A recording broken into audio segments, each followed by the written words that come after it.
Okay, here we go. Stand by. 3, 2, 1. The thinking atheist. It's not a person. It's a symbol. An idea. The population of atheists in this country is going through the roof. Rejecting faith. Pursuing knowledge. Challenging the sacred. If I tell the truth, it's because I tell the truth. Not because I put my hand on a book and made a wish.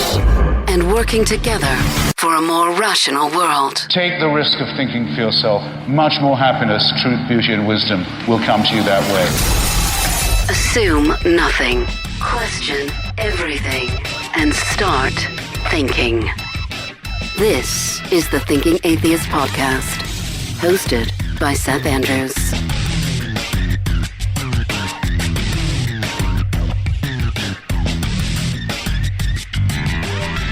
This whole broadcast is a desperate attempt to find accurate information in this ocean of disinformation out there, and that's why I'm so very glad that Wondrium is a supporter of the Thinking Atheist podcast. There's depth, experts in so many fields that make good information accessible and enjoyable for all of us non-PhD types. We can watch or listen with the Wondrium app. Learning can happen pretty much anywhere, and millions have discovered the features, programs, documentaries, so much good stuff from human psychology to world history, technology, nutrition, the arts. Here's an example. I've got a lot of Spanish speakers in my life. I got several on my tennis team, and they talk so fast and they're so fluid. My Spanish is terrible. So I'm using Wondrium to try to better play along. I'm watching the series Learning Spanish, How to Understand and Speak a New Language. And Dr. Bill Warden is actually taking me beyond the specific words, the nouns and verbs, but how the brain learns. How do we learn a new language? How's the process? I'm also struck by the rules for Spanish. Is it weird that Spanish seems to be more grammatically consistent than the rules for English? That's interesting. Will you ever see me on Univision? Absolutely not. But can I get better at understanding this stuff? Why not? Find out what you're interested in and stop second guessing whether or not it's credible information. Right now, Wondrium is offering my listeners a free 22-day trial of unlimited access to the entire library. You can access this offer now with my special URL, wondrium.com/Seth. Start your free trial today. Wondrium, WONDRIUM.com/Seth. That's wondrium.com/Seth.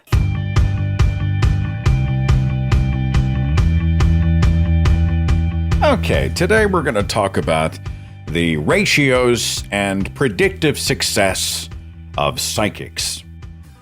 Two very special guests today. I'll let them talk more about what they do, but just some quick background. Rob Palmer has a background in engineering, and he's done some impressive sounding work. Spacecraft designer, aerospace project engineer, computer programmer. And he was once a believer in extraordinary claims before he began to pursue a more critical path. You can find his Facebook page for the well-known skeptic. That's easily searchable. He writes for Skeptical Inquirer and more. And then Richard Saunders is an Australian skeptic, podcaster, and debunker. He has served as past president for the Australian Skeptics. He hosts the Skeptic Zone podcast. Both of these guys were involved in a project called the Great Australian Psychic Prediction Project. What happens when you actually track psychic predictions to determine accuracy, reliability, etc.? What happens when you take a scientific lens to these supernatural claims? How refreshing. So today we're talking about this very thing. And a huge welcome to Rob Palmer and Richard Saunders. Thanks for coming to talk about the project.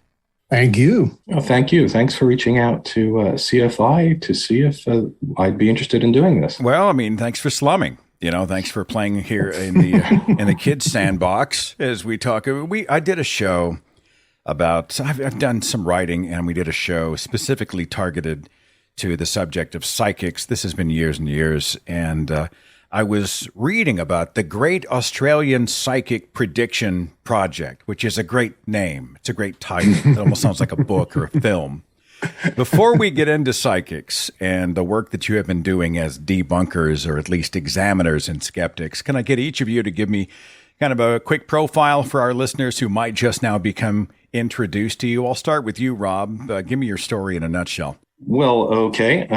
So I was a couch potato skeptic. Didn't really get involved in activism. I didn't even know there was a skeptical movement for a very long time. In my teens, I believed in all pseudoscience nonsense.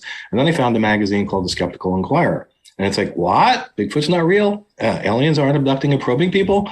And it turned me around in quite a short order. Now, hang on. Were you that far gone? I mean, were you really I was. Sasquatch and little green men kind of stuff? Yeah. I was terrified I was going to be zapped out the window with a tractor beam by aliens. Wow. Oh, yeah. So you probably listened to Art Bell and some of those wackadoodle late night radio hosts that talked about, interdimensional beings and stuff like that. On occasion, yes. Mostly it was books, though. I got a lot of books out of the library from the science section about like the aliens and what kind of, UFOs they had. And each species had pictures of the aliens themselves and the matching craft. It was amazing. And I bought it all. But anyway, so Skeptical Inquirer changed my mind on that. But you had to go 30 years, I lost count, 40 years before I even knew there was a movement to fight this stuff. And then I heard about it via podcasts. And one of the first ones I heard was Richard Saunders' podcast, The Skeptic Zone from Australia, where they were talking about this little project called Guerrilla Skepticism on Wikipedia, which was involved with fighting back pseudoscience and adding correct science to articles on Wikipedia. So I joined there. And within a year or two, I wrote an article about the program, and that got noticed. I sent it in to Skeptical Inquirer, that same magazine I found so many decades ago that changed my mind, and they hired me as a columnist. So here I am. Full circle. The man has gone from, would I call you a tinfoil hatter? I mean, I'm not trying to, Yeah, but I think most people at that age, I was a teenager, a late teenager. Okay. I think most people at that age were that. Yeah. Okay. Yeah. Richard, I don't mind when somebody's that young and they still believe that, but when they get into their 30s and 40s, then I question them. Richard Saunders, tell me about yourself in the Skeptic Zone podcast. What's your story? My story is sort of like Rob in a way. I mean, when I was growing up as a kid in the 70s, it was very apparent that UFOs were real. People could bend spoons. Ghosts were everywhere.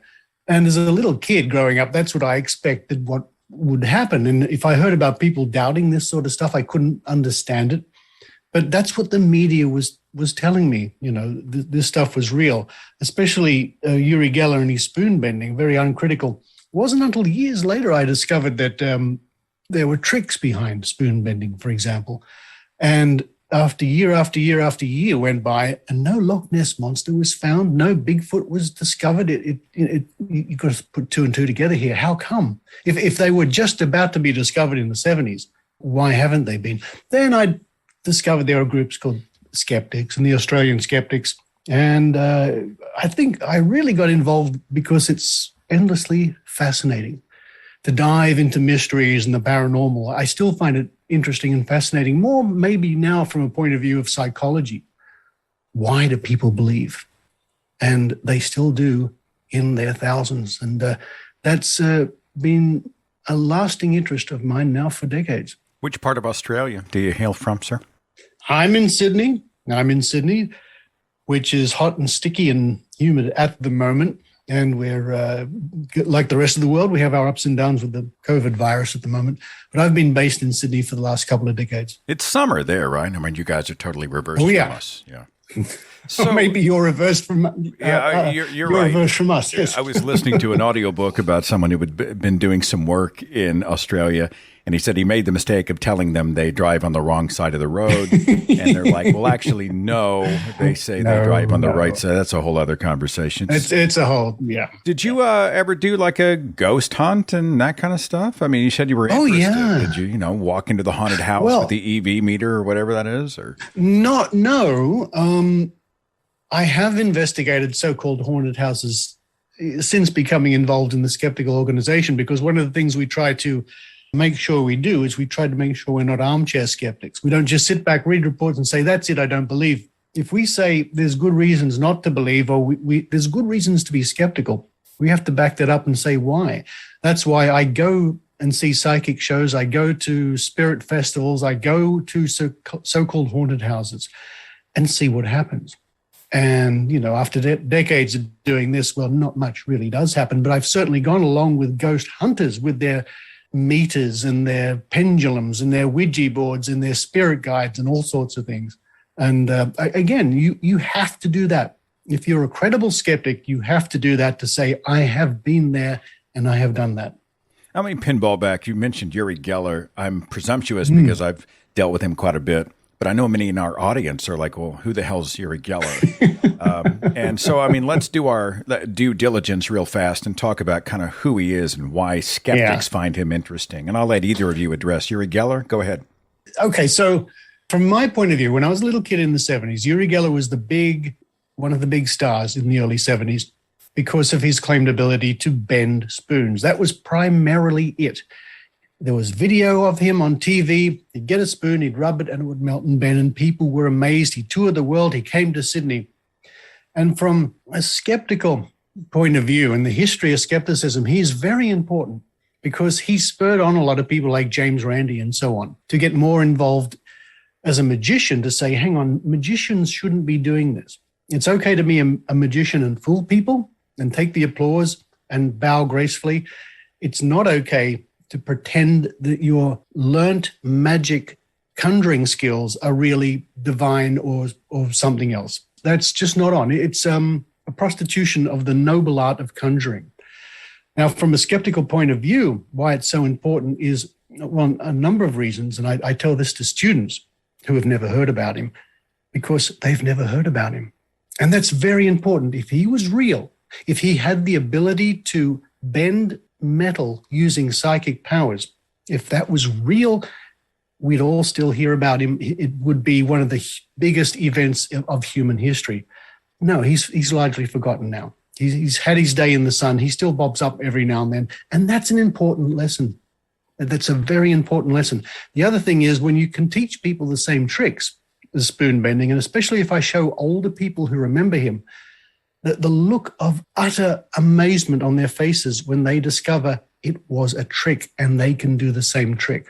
So for a number of reasons, Yuri Geller is very important in the skeptical movement. He also supposedly fixed people's watches through the television sets. He would be on some show and they would hold their watches in their hand, do some chanting, he said, and many of them would believe he had fixed their watches. I'm still stuck on, I want to bend a spoon. I mean, do you have a clinic? I don't know what this accomplishes in terms of, why would psychic power, what would be the end game? Oh, look, I bent a spoon, but it'd be a fun party trick, I guess. It's a fun party trick, and it's visually quite amazing if you don't know how it works, and you can be convinced there are psychic powers. And Richard does it, like the spoon's bending. Yeah, but I've been doing it for decades now, bending spoons. You're right, it's a party trick, but with a very important message to say, look at this, I bend the spoon, and people will just be amazed. And I could probably then tell some people it's because of, I've got special psychic powers. So until you show them. Being a mechanical engineer, I would not get on a plane with somebody who had psychic powers that could bend metal. You tweak the fan blade in a jet engine and your plane's going down. And if he falls asleep and dreams of doing that, you're screwed, right? So Richard has often said, back to the psychic powers thing, if psychic powers were real, we'd be living in a different world, talking about prognostication of the future. But that's another thing. If you say you can, destroy metal with your mind, seriously, I mean, what damage would that do accidentally, even if you thought of something? It's just crazy. So tell me about this Great Australian Psychic Prediction Project. What are we talking about?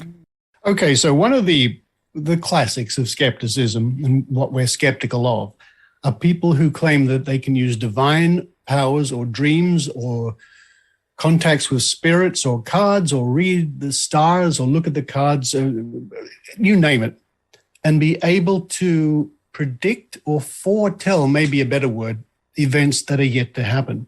Now, this is as old as human history. Various religions have people who are known to make predictions. There are, like the books in the Bible, there are various prophecies, and this is all woven through human history, and it's very understandable. I mean, to our ancient ancestors, it was really important to know what would happen in the next season.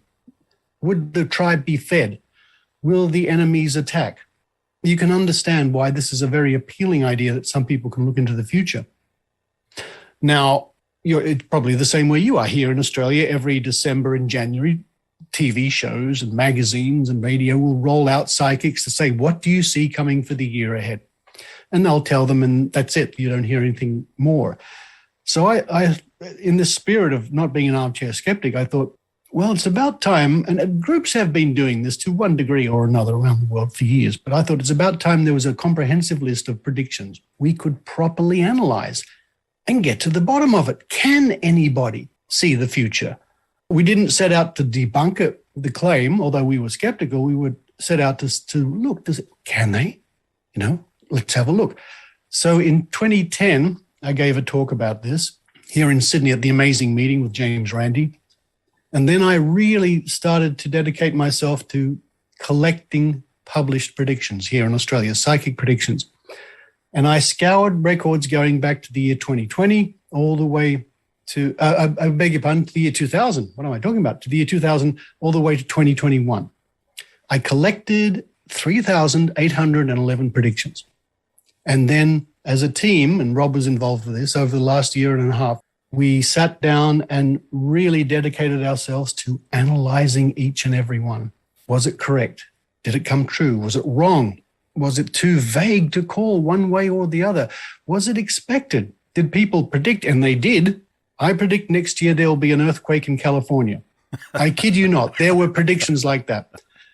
And we cataloged them and we argued about them and we analyzed them, and we were quite honest. We didn't try to favor anything. We just looked at each prediction and tried to give a good call on whether it was true or not.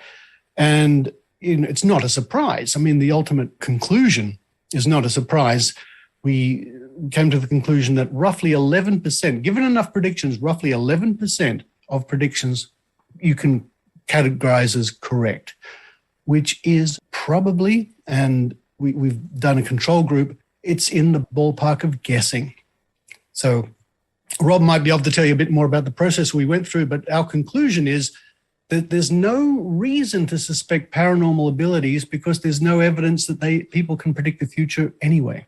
I had written a few years ago in my book, Sacred Cows, about psychics, and I think there was a prediction that we had referenced where some famous psychic had said a famous head of state will die this year. And of course, we're looking at how many nations with hundreds of heads of states, and given their age range, the laws of probability. I mean, this is like, this is a pretty easy one. Rob Palmer, you want to weigh in on your participation navigating through like thousands of these predictions over 2 decades? Yeah. Before we get to that, chronologically, I think Richard skimmed over a very important part of all the work he did to put these together. There were several episodes of the Skeptic Zone, which I listened to, and I thought, oh, that's really interesting. Little did I know eventually I would be on the tail end of the project helping him figure out, and score the predictions. But he talked about how difficult it was to gather these 3,000. You want to talk a little bit about that, Richard? Well, I mean, originally when I started, I thought to myself, okay, I know there are predictions made in what we call women's magazines, without any spin on it. They're aimed at women. New Idea, Women's Day, Women's Weekly. They're very old Australian magazines, but they usually have psychics. And I remembered, oh yes, that magazine publishes predictions. So I thought, I will go to lots of doctors' office waiting rooms, the office there, and look and see if I can find old copies. And it soon became apparent that would be a very cheap and nasty way to do it. So then, to do it properly, I actually went to the state libraries here in Sydney and in Melbourne and went through every issue of those magazines. It was also meant raiding newspaper archives online, which was a good source of a lot of predictions. Psychics might appear in a newspaper 16 years ago, and luckily that newspaper is kept online and you can look at that and capture the prediction that way. TV interviews, I was lucky, some were on YouTube. Many I recorded myself, radio, the list goes on. As long as the criteria was it had to be a psychic prediction made here in Australia published so we could have a solid reference to the prediction. All right, Rob, your involvement navigating all this stuff?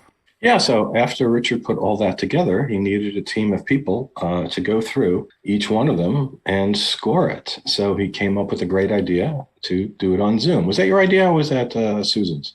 I don't know. It was. I think I approached Susan, our friend Susan Gerbeck from Guerrilla Skepticism and Wikipedia, who's very good with Zoom.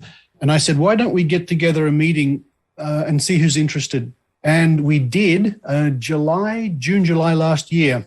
And we had a group of people join us. And most of those people stayed for a year and a half. And we met every week. It was quite amazing. It was when I first joined it. And we thought, well, how many are there? How long is this going to take? And as it turns out, some of the predictions were multi-parts and they were listed as one item by Richard. And we'd go through them. Wait a minute, that's two. No, that's three. That's actually four separate. So that we'd be scoring some and putting those in the done pile. And then yet the number would grow because there were actually more of them than there originally were. Rob, walk me through. I mean, I know you're going from memory after seeing thousands of these things, but give me some predictions. What are some of the things that stuck in your mind? Well, the ones that were like so off base, they were bizarre that anyone would actually predict something like that. So the one that I've mentioned several times, and I in fact put it into my article, was the one about anti-gravity actually being invented. And oddly, Richard looked back at the own psychic's website because I don't remember if it was a man or woman, scored their own predictions and they marked it as correct. Yes. So here it is. Using anti-gravity to lift heavy objects will become a reality instead of a dream. And I pointed out that, this was from many years ago, and somehow I missed, that. I don't see where you buy the anti-gravity device to help me move things around the house. Yeah, I mean, talk about something we could all use, something with practical application, certainly. Yeah, but they mark themselves as accurate with that. Like, what? Yeah, and Rob brings up a very important point here about psychic predictions is often we as skeptics will get accused of bias and cherry picking. But my goodness me, we're nothing compared to psychics who will look back over their old predictions and be very generous with their marking. It's incredible. So one of the things, and Richard mentioned that we weren't always in agreement, and we kind of did a vote on some times when we disagreed. And one of the bigger ones I would say I would have a disagreement was when I think we were a little too lenient in marking correct guesses on things like sports, which they weren't. So we had a category called expected. And if someone guessed something, hey, the sun's going to rise tomorrow morning, we didn't mark that as correct, right? That's obvious. Yeah. But then there's gray areas. All right, the World Series is being played. There are two teams, and they predict one of them. And they got it right. Is that a correct guess? Technically it is, but it's essentially a 50-50 shot. So we marked those as correct. We were very lenient that way. So this 11% counts those kind of predictions, which if you took those out, I'm really wondering what the number would be. Because it's correct, but it really is, a coin flip, literally. And as I pointed out in my article, if all of them were like that, then everyone would be guessing 50% correct. Well, I mean, if I can jump in, though, if I'm a psychic or a professed psychic, I'm a tennis fan, right? So if I see the number one player in the world playing the number 500 player in the world, it's not a coin flip. I mean, I'm looking at somebody. That's correct. That's why I said it's a gray area. In that kind of case, we did put expected. That's right. Yeah. Yes, right. That's exactly where we would put it, expected. Yes, there were some people who predicted the sporting match between the two in the final. It's a 50-50 shot, more or less. There are some people who would predict that at the beginning of the season, one team in a league would reach the last game. Now, that's a much better prediction. If it comes correct, you can say, wow, look at that, 20-1, and they got that correct. That, we could mark that as correct with no problems whatsoever. But Rob makes a good point because the arguing, well, it's not heated emotional argument, but the arguing we had when we were looking at certain predictions, I think does very good for the project as a whole, because we weren't all just sitting there nodding in agreement and ticking boxes. We were really concentrating and thinking very carefully before we assigned a score to each prediction. Rob, did you see any, or Richard, did you see a prediction where it was uncanny? Like, this is very specific, and wow, this looks eerily accurate. Like if I was inclined to just take their word for it, this would be one piece of evidence that might convince me. No? Yeah. Well, yeah, Nothing jumps out at me like that. Nothing. It's amazing. Nothing really jumps out. There were some that we had to twist a little bit and be generous and say, that's pretty interesting. That's a good prediction. Nothing clear cut. But another thing that to remember is if a certain individual calls himself a psychic, makes hundreds of predictions, some have to come true. You can't make everyone wrong. Just guessing, just throwing darts at the dartboard, just rolling a dice. Some have to come true, and sometimes some that come true you'd call long shots. But nothing leaps out because there are very few that are absolutely precise. There's lots of vague predictions. We could talk about vague predictions if you want, because that's a whole nother, can of worms. Sure, go for it. They make a tremendous amount. So 18% we marked as vague. And that might have been a little bit conservative too. But they will say things and then count them retrospectively as correct that are just, it's ridiculous. Let's see. Let me pick out one here. Upheavals and shocks in institutions and political life. That's it. Then they say where, what, who. I feel that George Bush, this is from 2005, and his daddy, well, they've put a lot out and it's coming back. So I feel relations for them will be very difficult this year. We marked those as vague, but the term we used was waffle. Yeah. Just waffly. Oh, who will win the U.S. election? The numerology shows that both Mr. Trump and Mr. Biden have a chance of winning the next presidential election from October 21, 2020. I saw bold prediction there. I saw an article once about horoscopes and how you could grab a random month, not tell everybody. You could actually say, if you're an Aries, you could read the one for Capricorn and tell them it was for Aries, and they would be nodding. Yeah. Oh, my goodness, that's uncanny. People automatically sort of reach out and apply that to themselves. Have you guys looked at the horoscopes, opinion, commentary? Some of these predictions were actually based on horoscopes. Interesting. Yes. There was a lot of that in there. Yeah. Clucky Venus rising will cause Nicole Kidman to do something. And what's the word clucky, Richard? Is that a typo? No, that's an Australian word. There's lots of Australianisms in the project, but you mentioned, Rob, Nicole Kidman. It turns out she's the number one predicted about person in the entire database. And more predictions were made about Nicole Kidman than anybody else. And the number one subject predicted about generally was celebrities. So there you go. I don't know about Australia, but here in the States, when we see magazines, newspapers, other publications that bear horoscopes, the horoscopes are almost always unsigned. Have you encountered that phenomenon? Like, there are these somewhat specific kind of meta descriptions, but, we don't know really who's typing it out before publication. If just based on my memory, if I've looked in the newspapers or the magazines that do carry horoscopes, it's usually by so-and-so, the astrologer, because people get to know them, and they'll look for that. They'll say, oh, it's Madam Mystic, the astrologer. Okay, what does she have to say today? But in the U.S., it might be different for syndication reasons. We've got our psychics. We certainly have our celebrities that populate daytime television and fill their bank accounts. And, as you were speaking about how kind of vague these wide nets that are cast, do you follow the work of illusionist Darren Brown out of the UK? Yes. Yeah. There's a guy who knows the tricks, and he can be extremely specific, really to the point where it's almost haunting. Like, how could even he trick me into thinking that he knew that? Can we speak to the specificity of many of these psychics? Some of the best ones who know how to work the brain. Either of you? Oh yeah. I mean, the rule of thumb with anyone calling themselves a psychic is that so far, based on decades of experiences, is either A, they're deluded, or B, they're lying. Now, there's the category that you mentioned with Darren Brown and those sort of people. As James Randi would say, they're honest liars. That they are professional entertainers. They're using mentalism to fool and confound you. That's what they're noble art, skilled practice. It's incredible. You can knock your socks off. You'll never understand how it works, but it is a learned noble skill. Most of the so-called psychics I've dealt with, in my opinion, they're deluded. They honestly think they've got magical special powers. And a very few I've come across are the con sharks, the people who know full well that it doesn't exist, or at least what they're doing is fake.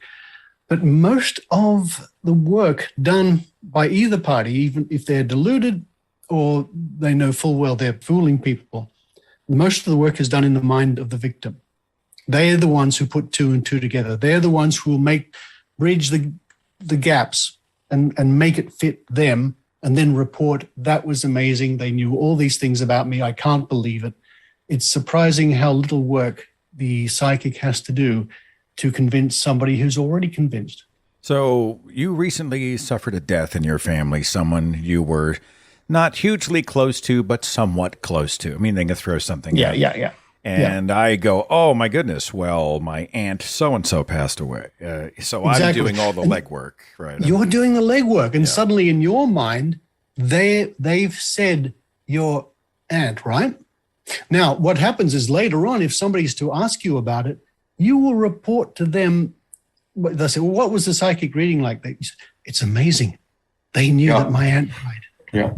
Someone's name starts with an M. Can you think of an M person in your life? And exactly. And later on, when you ask the person, how was your reading? They'll say, that psychic is incredible. They knew about Michael. I have no idea how, but they knew about Michael. I'm not kidding. This is exactly what happens. So let me tell you an example of this. So Ross Blotcher has a podcast called Oh No, Ross and Carrie, right? He and Carrie, the thing of their podcast is they go and they actually go and do these things, and then they report back on them, meaning paranormal, pseudoscience, spiritual. So there was one report they made a couple of years ago where they went to a psychic medium, and both Ross and Carrie are in the room and they're taking notes. And so the podcast is them reading their notes back about what happened. So it's Ross's turn to report, and he says, yes, the psychic, I forgot her name, the medium, came over to me, and she just knew I don't remember the family relative, maybe grandmother. She just got my grandmother's name. She said Carrie, or whatever it was. And I found that shocking.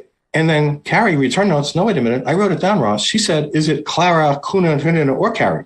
And he goes, I had no recollection of that. So this is a person who does skepticism for a living in some ways, at least as a strong hobby. He's actually part of the CFIIG, the independent investigation group that judges things about people claiming to be paranormal. So he's as most an understanding of this as you can possibly get. And even his memory tricked him on that one point there. And so what does a regular person who maybe even a believer, probably is a believer to begin with, coming up against these people who do this? I mean, as Richard said, you're just going to make up stuff in your head to fit the story that you already believe. Mm-hmm. Let me throw out two words: cold reading. There are some who may not know what that is. Please explain. I'll start with you, Richard. Okay, now this means you being the performer. Let's call them performers for the moment. You can read somebody or appear to know all about them cold. Cold meaning you have never met them before and you know nothing about them. So you gave me a great example before. I can sense that you've had a death in the family lately. You weren't always close to this person, but you know what? You weren't there when they passed. Now, then it's up to the victim. They'll put two and two together and come up with, oh, yes, my grandmother. Yes, I didn't see as much of her as I wanted, and I wasn't there when she died. Now, most people aren't there when someone dies. That's a classic. And there are many facets to this. It's basically asking questions and getting the person to put two and two together. That's cold reading.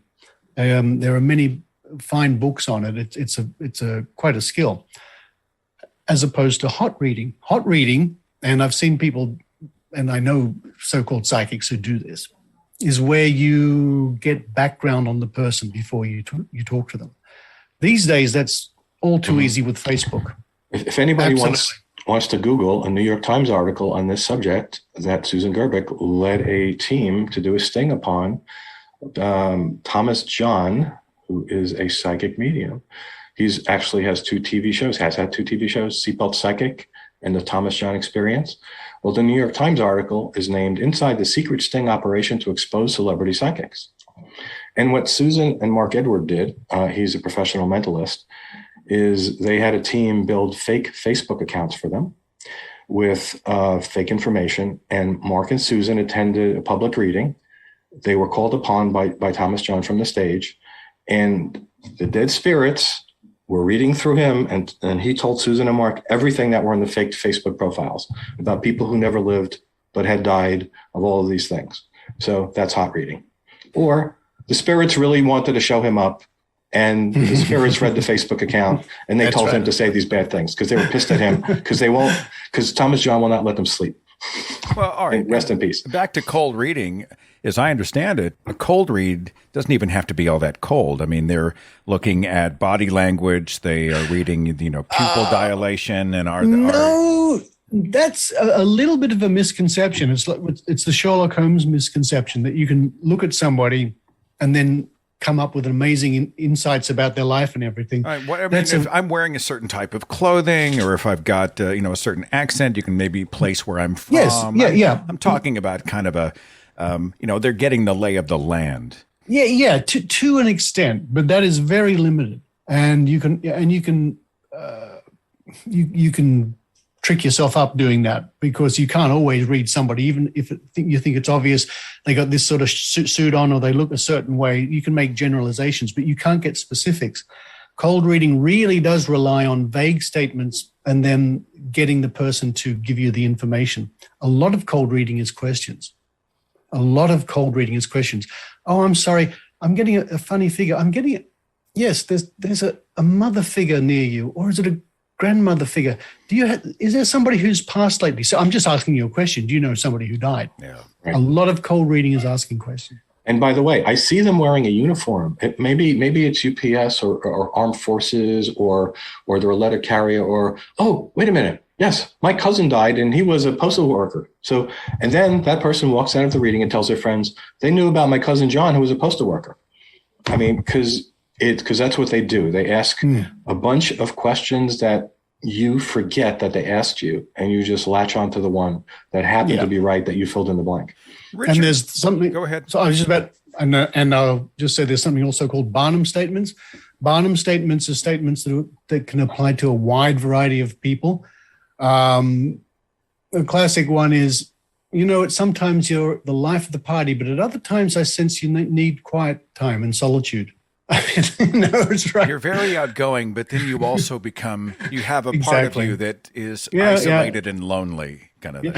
How did you know? That's me to a T. You got Richard Saunders, you said something that stuck with me. I want to come back to it. Mm-hmm. Yeah. Your perception is that most of the psychics aren't just straight up grifters, that they kind of believe their own BS. That's a surprising thing, because in my mind, I'm thinking, it sounds like, if for a pretty gullible public, it sounds like pretty easy money. I mean, I don't know. You tell me. To my thinking, the high profile ones, I don't give the same latitude to. It's a business. But to the everyday ones I encounter at spirit festivals, or they attend workshops and they think they have psychic powers, they really do. And there's something I talk about in lectures called, it's like a feedback loop. Now, if you give a reading to somebody and you're not very good, but that person is convinced you're psychic, that enthusiasm and that feedback that you're getting from your subject can really affect you. And you can start to think, wow, maybe I do have this paranormal magical power. It's just, in my experience, most of the people I've come across really do think they have some sort of gift, or the spirits are telling them something, or whatever. But I must make it clear that there's a lot of them that don't and know full well what they're doing. When I come back, I want to talk about what's the harm.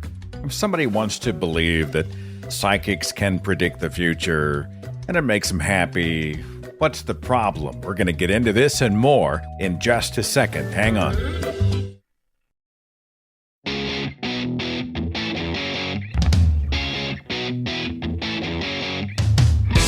Patrons get the show early and totally commercial-free. Thank you so much for your support. Patreon.com/Seth Andrews. Continuing my conversation with a couple of special guests, Rob Palmer, who writes for Skeptical Inquirer, Richard Saunders, the host of the Skeptic Zone podcast, both men and others involved in the Great Australian Psychic Prediction Project.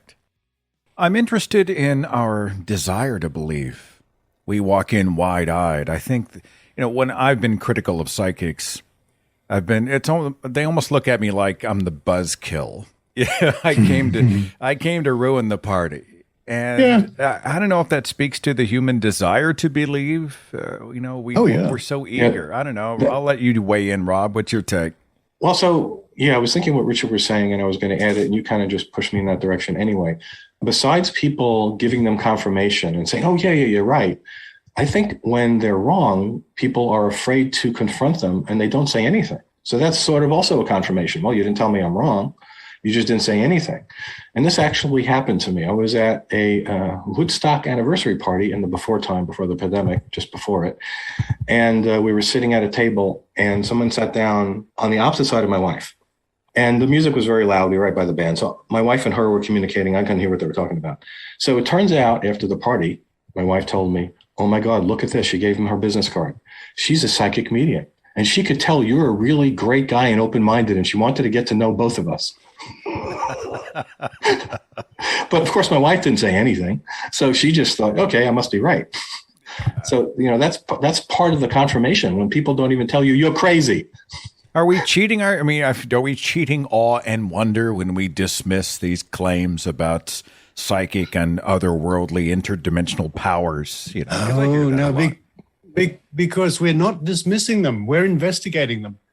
Ultimately, I'm not dismissing that people can use magical psychic powers to look into the future. What I am dismissing is so far the evidence isn't there. And to me, the magic and the awe and the wonder come from the endless fascination I have in researching these things, and finding the truth. Carl Sagan, paraphrasing Carl Sagan, they give me the truth rather than a comforting lie. But I will say to many people I've certainly met, I think they really do need the awe and the wonder to be paranormal or spiritual, for lack of a better word. I don't know if just the way they're made up. If I've told you about my friend from work, I haven't seen him since the pandemic and I retired, but he's on the extreme paranormal side of things and I was the opposite. But we would talk almost daily because Rob, did you see this? And he'd send me an internet article about some giant crystal skull being found or an alien abduction or something. So one time I was pushing back on him maybe a little too hard. And he actually said, I don't remember if this is exactly right, but it's damn close. He said something like, Rob, if you take all this away from me, I got nothing to live for. And I shut up and walked away. But that is freaking sad. I feel the same may be true for some. I can hear the same statement made by someone with a devout, specific religious belief. Oh, absolutely. I'm not saying we're validating. I'm not even saying that that's not a hugely destructive way to live, but I think it does show that the pull, the magnetism that belief systems have. I think as skeptics, we must try to understand and acknowledge that to many people, they want and need these things to be true. It's not like they're necessarily stupid or being asinine or anything like that. It's just that's the way their brains work. And we need to really understand that other people's outlook is different. Relating to what you said about psychics, I can say that I don't have a belief in God. I'm an atheist. But if a God existed, I would want to know that. Like, I'm not interested in starting with the answer and then asking the questions. Let's start with the questions. Let's see where the chain of evidence leads. I think so. I totally get where you're going with that. But, when it comes to high control religion, certainly when it comes to many psychic predictors and especially the grifters, this is not a zero-sum game. The consequences can be severe. I'll start with you, Rob Palmer. Let's talk about consequences, man. Yeah, most people think, it's a parlor game. I spent $20 or maybe even I had a free first reading. But that's how people get sucked in. And although, of course, not everyone is a con artist to the extent that they will rob you of your life savings, a not insubstantial number of people like that are out there. And they literally devastate people to the point of taking millions of dollars and bankrupting them because their belief was so strong and they got conned and sucked in that these people had psychic powers. They're in some, very precarious state in their life because of losing a person to death or a relationship is going south or a job or something like that. And this person convinces them that they have this insight and they could help them. And if it's somebody who will take you for that, you're screwed if you believe it. And this happens to so many people across this country every day, and it rarely makes the news. It makes the news if it's $1 million client. It doesn't make the news if it's a $40,000 client, which might be their entire life savings. That I personally got involved when I got a letter from somebody talking about losing $42,000 to a psychic. And the reason was because I had written an article about a private investigator who specializes in psychic fraud. And since that was on the web and she Googled psychic fraud, she got my email address. So I sent her information to the private eye, and he said, "Oh, Rob, I get 4 or 5 calls like this every day, and I'm just one person, and no one else does this." Are they protected in some way? I mean, does that fall under some sort of a religious protection? How does this happen? That's a very good question. Clearly, it's different in every country and maybe even in every state. In New York State, which is where this private eye originally was from, there's actually a law in the books for the entire state that says it's a crime to say that you can tell fortunes. They're punishable by 90 days in jail and some small amount of money, because I think it was a law made in the 70s, maybe $10,000. But still, if you go to Manhattan, there's a psychic, storefront every quarter mile, because no one cares to enforce this. I think we're also looking at the selling of hope to many people who are desperate for it. Part of the human condition, especially with so much oppression in the world, and people are desperate for something to latch onto, right? Then this is an opportunity for so many. And it's an opportunity for con artists to take advantage of people, unfortunately. Yep. And desperate to know that your mother is okay. Yeah. One of the more horror, and a lot of this is intertwined with religion, Seth. So one of the more horrible stories I heard about this was a woman. This is from the private investigator. By the way, people can look up his Wikipedia article and they'll see some of these cases outlined. It's Bob Nygaard, Nygaard. So this is, I don't think this was one of his cases, but he's heard a lot of things which he couldn't take the case for, and this was one of those. There was a client who went in fearing she was going to have another miscarriage. She suffered a miscarriage, was really fearful. What's going to happen? Am I going to have this child, or am I going to lose it too? And the psychic grabbed hold of her. Yeah, keep paying me $10,000, $100,000, $200,000 to do these magic spells to save you, because you have an evil aura about you. But here's where the religion part comes in. Then she says, "Oh, wait a minute.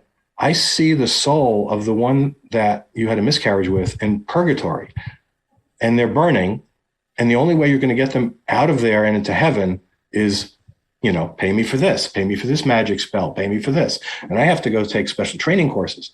And hundreds of thousands of dollars this woman was taken for. Richard, do you have any final thoughts on psychics, the Great Australian Psychic Prediction Project, the subject as a whole of, this sort of otherworldliness that people seem so desperate to find? What do you think? Well, as we were discussing, I understand why people get involved with this. It's mysterious. It's exciting. It gives people a chance to connect with their loved ones, and what an appealing idea that is. And it's as old as human society. What isn't as old as human society is science and skeptical, critical thinking.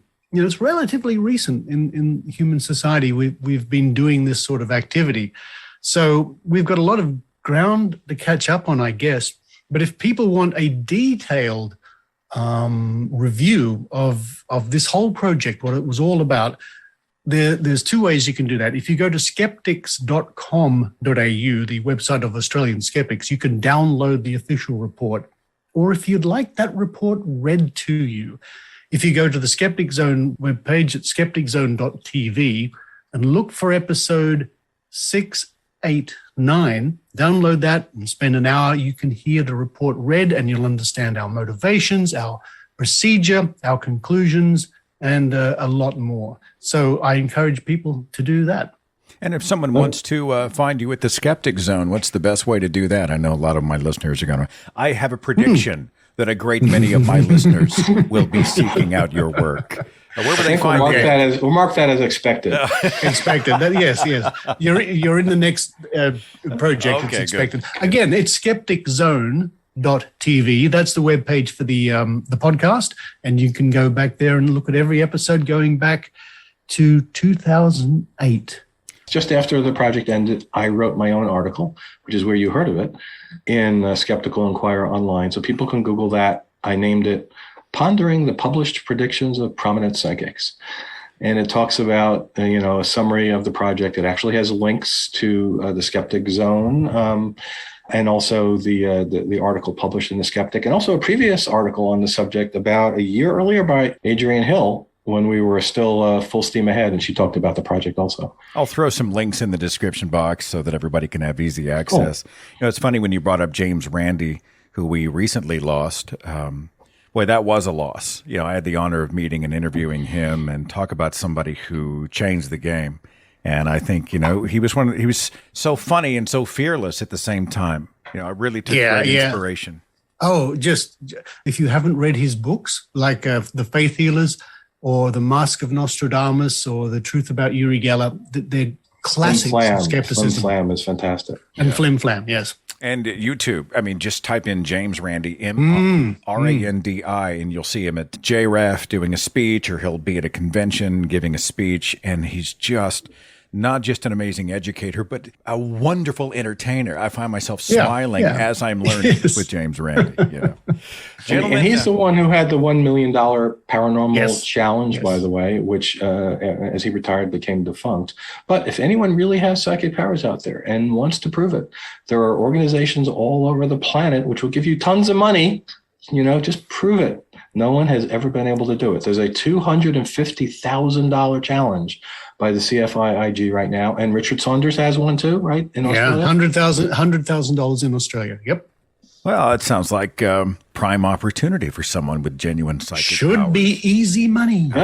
Gentlemen, it's been a real honor. Rob Palmer, Richard Saunders. I will link to your work in the description box. Thank you for your work, and thanks for talking to me today. Thank you for having me. Follow The Thinking Atheist on Facebook and Twitter for a complete archive of podcasts and videos, products like mugs and t-shirts featuring the Thinking Atheist logo, links to atheist pages and resources, and details on upcoming free thought events and conventions. Log on to our website, thethinkingatheist.com.